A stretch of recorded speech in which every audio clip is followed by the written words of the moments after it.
I'm here to participate in a panel on industrialization, standardization, and certification norms, platform norms, and also to see what's going on here. It's been a long time since the AIM community in Europe and the world had the possibility to meet in live and in person.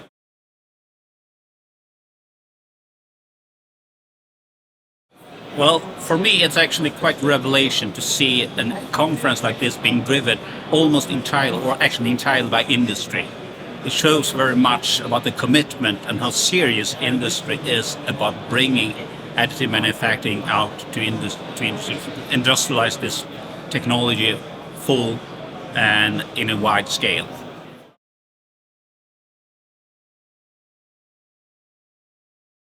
To begin with, it's wonderful to meet lots of old colleagues again. That's one thing. But also actually see what's been going on under the last couple of years. And I think we are right now about to enter a new stage in the industrialization of additive manufacturing. And I think this is a very good place to see how this starts again.